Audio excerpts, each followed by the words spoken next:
بسم اللہ الرحمن الرحیم۔ السلام علیکم عزیز طلبہ، آج ہم فراق گورکھپوری کی غزل سر میں سودا بھی نہیں دل میں تمنا بھی نہیں، اس کے شعر نمبر 3 اور 4 کے حوالے سے بات کریں گے۔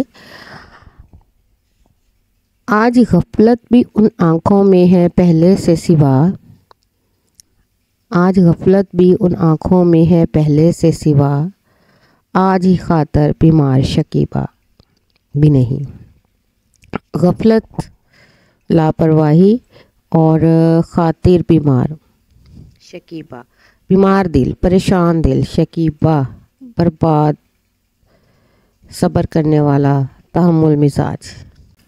جب اس شعر کے مفہوم کی بات کریں گے تو آپ دیکھیں کہ شاعر اس میں یہ کہتا ہے کہ آج ہی محبوب کی آنکھوں میں پہلے سے زیادہ لاپرواہی دیکھی ہے، اور آج ہی بیمار دل کا یہ حال ہے کہ کسی طور پر صبر نہیں آ رہا۔ فراق گورکھپوری کا بچپن سے ہی شاعری سے شغف تھا، یہی وجہ تھی کہ اردو غزل میں عظیم مقام پیدا کرنے میں کامیاب ہو گئے۔ اس شعر میں فراق نے اردو ادب کا روایتی مضمون پیش کیا ہے، جس کے مطابق محبوب ہمیشہ سنگ دل، ظالم، بے وفا اور ستمگر ہوتا ہے۔ عاشق کی محبت کے بدلے میں اسے ظلم و ستم اور جور و جفا برداشت کرنے پڑتے ہیں، اور عاشق اپنی انتہائی کوششوں کے باوجود محبوب کا دل جیتنے میں کامیاب نہیں ہوتا۔ لیکن اس مضمون کی پیشکش فراق کے ہاں روایتی نہیں بلکہ منفرد انداز میں ملتی ہے، جس میں محبوب کے رویے کا شکوہ بھی ہے اور عاشق کی بے بسی اور بیچارگی کا اظہار بھی ملتا ہے۔ اذیت، مصیبت، ملامت بلائیں، اذیت، مصیبت، ملامت بلائیں، تیرے عشق میں ہم نے کیا کیا نہ دیکھا۔ شاعر کہتا ہے کہ میرے محبوب کی آنکھوں میں پہلے بھی کوئی محبت کے جذبات میرے لیے نہیں ہوتے تھے، لیکن آج تو ان آنکھوں میں بے رخی پہلے سے کہیں زیادہ ہے۔ یعنی آج محبوب کی آنکھوں میں نفرت پہلے سے بھی بڑھ کر ہے، اور دوسری جانب ایک عجیب پریشانی آن کھڑی ہوئی ہے کہ پہلے میرا دل میرے قابو میں تھا، اگرچہ بے چینی، بے قراری جو محبوب کے ہجر و وصال میں دل میں محسوس ہوتی تھی، لیکن میں اپنے دل کو سنبھال بھی لیتا تھا اور سمجھا بھی لیتا تھا۔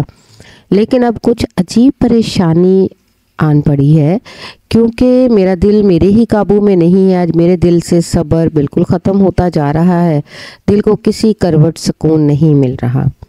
یاد اس کی اتنی خوب نہیں میر بازا، یاد اس کی اتنی خوب نہیں میر بازا، ناداں پھر وہ جی سے بلایا نہ جائے گا۔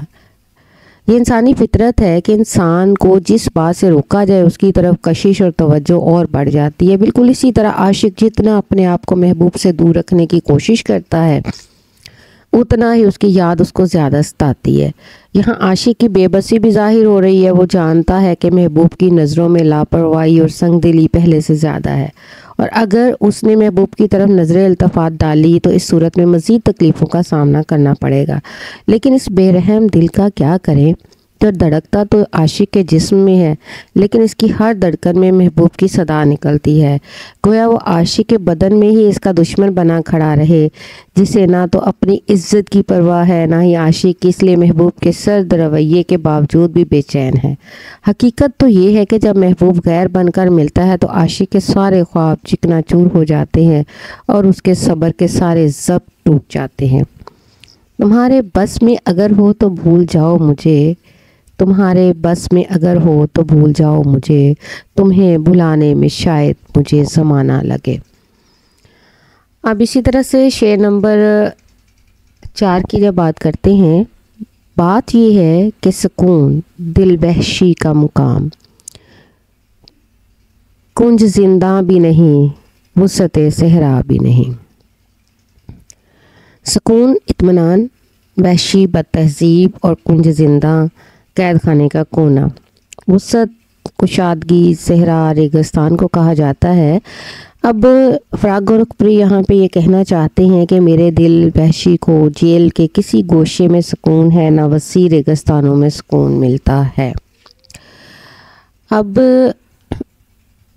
اپنے عہد کے ممتاز ناقد تھے، لیکن انہیں شاعری میں تنقید کے مقابلے میں کہیں زیادہ مقبولیت حاصل ہوئی، خاص طور پر غزلوں میں ان کی انفرادیت ابھر کر سامنے آتی ہے۔ اس شعر میں شاعر کہتا ہے کہ زندگی سکون دل کا نام ہے، لیکن یہ سکون دل عاشق کی زندگی میں ناپید ہے، اور اسی سکون کی خاطر وہ در بدر کی ٹھوکریں کھاتا پھرتا ہے، لیکن یہ سکون اس کو کہیں میسر نہیں آتا۔ سکون درکار ہے لیکن سکون حاصل نہیں ہوتا، سکون درکار ہے لیکن سکون حاصل نہیں ہوتا، ذرا جو دل کو ٹھہرائے ذرا جو دل کو ٹھہرائے وہ درد دل نہیں ہوتا۔ اب یہاں سوال یہ پیدا ہوتا ہے کہ شاعر کے دل کو سکون میسر کیوں نہیں ہے، اور اس کا یہ اضطراب، بے چینی اور بے سکونی کیسے ختم ہوگی؟ وہ کون سا راستہ ہے جس پر چل کر وہ پرسکون زندگی بسر کر سکتا ہے؟ وہ کون سا راستہ ہے جس پر چل کر دل کا اضطراب دور کیا جا سکتا ہے؟ کیا وہ دنیاوی مال و دولت ہے، شہرت ہے، دنیا داری کے طور طریقے ہیں، دنیاداری ہے، دنیاوی عیش و عشرت ہے؟ جب ان تمام چیزوں سے سکون میسر نہیں ہوتا تو وہ کبھی ریگستانوں کا مکین ہو جاتا ہے تو کبھی اپنے آپ کو پابند سلاسل کر لیتا ہے۔ لیکن حقیقت یہ ہے کہ جنگل کی ویرانی اور قید خانے کی خاموشی بھی اس کے اندر سکون پیدا نہیں کر سکتی جب تک کہ انسان اپنے دل کے اندر سکون محسوس نہ کرے۔ اجڑے شہروں کی طرح یہ اجڑے گھر بھی ہو گئے ہیں، اجڑے شہروں کی طرح یہ اجڑے گھر بھی ہو گئے ہیں، لوگ ایسے کیا ہوئے کہ در بدر ہی ہو گئے ہیں۔ اگرچہ شاعر نے یہاں واضح تو نہیں کہا، لیکن حقیقت یہی ہے کہ سکون انسان کو اس وقت ملتا ہے جب وہ قرب الہی میں وقت گزارتا ہے، وہ اپنی مشکلات پریشانیوں کے لیے خدا سے رجوع کرتا ہے، اور جب انسان کائنات کے خالق کے سامنے سر بسجدہ ہوتا ہے تو تمام دنیا کا سکون اس کو عطا ہو جاتا ہے۔